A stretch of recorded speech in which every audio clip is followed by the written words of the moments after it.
नमस्कार दोस्तों, आज फिर हम हाजिर हैं एक और सच्ची घटना के साथ। दोस्तों, आज की जो सच्ची घटना है वह उत्तर प्रदेश के बदायूं जिले में स्थित एक गांव की है, जिस गांव में शिवराज सिंह नाम का एक व्यक्ति और उसकी पत्नी कैलासा रहते थे। इन दोनों के 3 बच्चे होते हैं, जो तीनों लड़के होते हैं।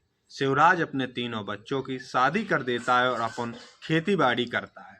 शिवराज अपने तीनों बच्चों की शादी कर देने के बाद अपनी संपत्ति का बराबर हिस्सा तीनों बच्चों में बांट देता है, जिसमें से शिवराज के 2 बच्चे शहर में रहकर नौकरी करते और एक बच्चा कैलाश, जो अपने गांव में रहकर खेती बाड़ी का काम करता है। कैलाश, जिसकी पत्नी का नाम कंचन लता होता है, कैलाश अक्सर अपना समय खेतों में गुजारा करता था, क्योंकि वो अपने खेतों में ऐसी ऐसी फसलें किया करता था जिसे वो रात में रखाने जाया करता था। कैलाश एक दिन अपने घर से अपने खेतों की तरफ गया रात में, लेकिन फिर कभी वापस नहीं लौट के आया। कैलाश जब एक दिन रात में 11 बजे के समथिंग अपने खेतों पर जाता है और वहीं लेट जाता है, और जब सुबह होती है तो वापस अपने घर नहीं आता है, तो इस पर उसकी पत्नी कंचन लता उसके खेतों में जाकर देखती है, तो वो देखकर तंग रह जाती है, क्योंकि कैलाश की किसी ने हत्या कर दी होती है। कैलाश की हत्या को देखकर उसकी पत्नी जोर जोर से वहां रोना शुरू कर देती है, जिसके चलते गांव के और उसके घर के लोग वहां इकट्ठा हो जाते हैं। जब गांव के और घर के लोग उस घटना स्थल पर इकट्ठा हो जाते हैं, तो फिर गांव का एक व्यक्ति पास के थाने में इस बात की जानकारी देता है कि सर, कैलाश की किसी ने हत्या कर दी है। कैलाश की हत्या की खबर सुनकर आनन फानन में घटना स्थल पर पुलिस पहुंच जाती है। पुलिस वहां जाकर देखती है तो कैलाश की डेड बॉडी को चेक करती है, जिस पर पुलिस को मिलता है कि धारदार हथियार से कैलाश के शरीर पर किसी ने वार किया होता है। इस बात को लेकर पुलिस जांच शुरू कर देती है। पुलिस जब अपनी जांच शुरू करती है तो पुलिस को कुछ दिनों तक अपनी जांच में कुछ नहीं मिलता, तो पुलिस उसकी पत्नी कंचन लता से कैलाश के बारे में पूछताछ करती है कि आखिर तुम्हें किसी पर शक तो नहीं, तो इस पर उसकी पत्नी साफ इनकार कर देती है। इसके बाद पुलिस उसके भाई अमर से इस बारे में पूछती है कि शायद आपको किसी पर शक तो नहीं। जब पुलिस को कोई सबूत हाथ नहीं लगता, तो पुलिस गुमशुदा अपराधी के रूप में उसकी रिपोर्ट दर्ज करके अपनी खुफिया जानकारी शुरू कर देती है। जब पुलिस को 2-4 दिन में कुछ नहीं मिलता, तो पुलिस कैलाश के गांव में जाकर एक व्यक्ति से पूछताछ करती है, जिससे पुलिस को मिलता है कि सर, जिस दिन कैलाश की मृत्यु होती है उस दिन रात में 11 बजे के समथिंग कैलाश का भाई अमर और उसका चाचा का लड़का रमाकांत रात में गए हुए थे। इस बात को सुनकर पुलिस को थोड़ा सा यकीन उसके भाई और रमाकांत पर हो जाता है। इस बात को लेकर पुलिस तुरंत अमर और रमाकांत के घर पर जाती है, तो ये दोनों अपने घर से फरार हो चुके होते हैं। इस बात को लेकर पुलिस का शक इन दोनों पर गहरा हो जाता है। जब पुलिस इन दोनों पर अपना शक जाहिर कर देती है, तो पुलिस इन दोनों की खोज शुरू कर देती है, और एक दिन पुलिस को जानकारी मिलती है कि एक पास के गांव के खंडर में ये दोनों बैठे हैं।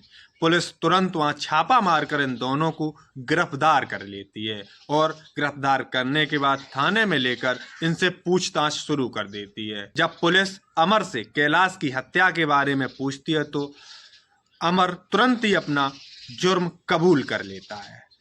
दोस्तों, अमर जब कैलाश की मौत की घटना पुलिस को सुनाता है, तो पुलिस के पैरों तले जमीन खिसक जाती है। दरअसल अमर और उसका एक भाई होता है, और कैलाश सबसे छोटा होता है। जब इनके पिताजी शिवराज इन तीनों की खेतीबाड़ी का बांट कर देते हैं, तो ये अमर जो होता है वो नोएडा में एक जगह नौकरी करने लगता है, और कैलाश अपने गांव में रहकर खेतीबाड़ी का काम संवारने लगता है। जब इन तीनों भाइयों का बंटवारा शिवराज कर देता है, तो कैलाश अक्सर अपने गांव में रहना शुरू कर देता है और अपनी खेतीबाड़ी को देखता है। इधर अमर नोएडा में नौकरी करना शुरू कर देता है। अमर के 4 बच्चे होते हैं और अमर की पत्नी होती है, जो गांव में अकेली रहती है। जब गांव में अमर की पत्नी अकेली रहती है, तो अमर की पत्नी का कैलाश के साथ अवैध संबंध बन जाते हैं, जब इन दोनों के अवैध संबंध बन जाते तो इस बात की जानकारी कंचनलता को नहीं चलती, लेकिन पूरे गांव में यह अफवाह बगड़ने लगती है तो एक व्यक्ति इस बात की जानकारी अमर को दे देता है। जब अमर को यह जानकारी मिलती है तो अमर तुरंत ही वापस अपने घर आता है और अपनी पत्नी के साथ मारपीट करता है। अमर पत्नी के साथ मारपीट भी करता है और कैलाश से इस बारे में कहता है, लेकिन कैलाश पर इस बात का कोई असर नहीं पड़ता तो अमर अपनी पत्नी को और बच्चों को लेकर अपने साथ नौकरी पे चला जाता है। इधर कैलाश का भी अब मन नहीं लग रहा होता है तो कैलाश भी नौकरी की तलाश में बाहर चला जाता है और अपने घर की जिम्मेदारी रमाकांत को दे जाता है। रमाकांत जो कैलाश का चचेरा भाई होता है और उसकी पत्नी कंचनलता का देवर होता है। रमाकांत अक्सर कंचनलता के घर आया जाया करता था, तो इन दोनों में प्यार की भावना जागृत हो जाती है और इन दोनों में जब प्यार बढ़ता है तो रमाकांत अक्सर कंचनलता के घर जाकर संबंध बनाता है। इस बात की जानकारी किसी को नहीं चलती, लेकिन एक दिन अमर अपनी बीवी बच्चों के साथ अपने गांव आता है और इस रमाकांत को कंचनलता के साथ रंगे हाथों पकड़ लेता है। रमाकांत उससे रोने और गिड़गिड़ाने लगता है और उसे किसी को इस बारे में न बताने की बात कहता है, तो अमर भी इस बात को मान लेता है और यह बात किसी को नहीं बताता। लेकिन तब तक कैलाश भी, जब कैलाश को पता लग जाता है कि अमर अपने बीवी बच्चों के साथ गांव में आ चुका है, तो कैलाश भी अपने गांव वापस आ जाता है। जब कैलाश वापस आता है तो इन दोनों के बीच पीछे वाला जो सिस्टम था फिर से चालू हो जाता है। इस बात की जानकारी अमर को फिर चल जाती है तो अमर अपनी पत्नी को मारता पीटता है और कैलाश को भी बुरा भला बोलता है, लेकिन इससे कैलाश उसके घर आना जाना बंद कर देता है। लेकिन अब वो उसकी पत्नी, अमर की पत्नी से बाहर मिलना शुरू कर देता है। अब कैलाश अक्सर अमर की पत्नी को बाहर मिलने को बुलाया करता था। इस बात की जानकारी अमर को फिर चल जाती है तो अमर अब कैलाश को इस दुनिया से हटाने का तय कर लेता है। जब अमर कैलाश को इस दुनिया से हटाने की तय कर लेता है तो वो काम अकेले तो नहीं कर सकता था।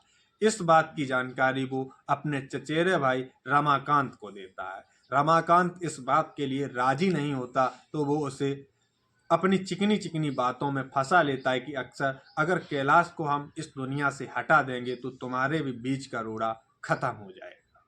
इस बात में वो उसकी बातों में आकर रमाकांत भी उसकी बात मान लेता और ये दोनों उस रात 11 बजे जब कैलाश अपने खेतों में लेटा होता है तो ये रात में करीब 2-3 घंटे बाद जाते हैं, जिसमें अमर एक कुल्हाड़ी लेकर जाता है और कुल्हाड़ी से ही कैलाश के वार कर देता है और घटना स्थल पर ही उसकी मौत हो जाती है। जब कैलाश की मौत हो जाती है तो उस कुल्हाड़ी को और अपने कपड़ों को अमर और रमाकांत एक सुरक्षित जगह पर छुपाकर वापस घर चले आते हैं। तो दोस्तों, एक भाई ने कैसे अपने भाई को मौत की घाट उतार दिया। तो जय हिंद, जय भारत।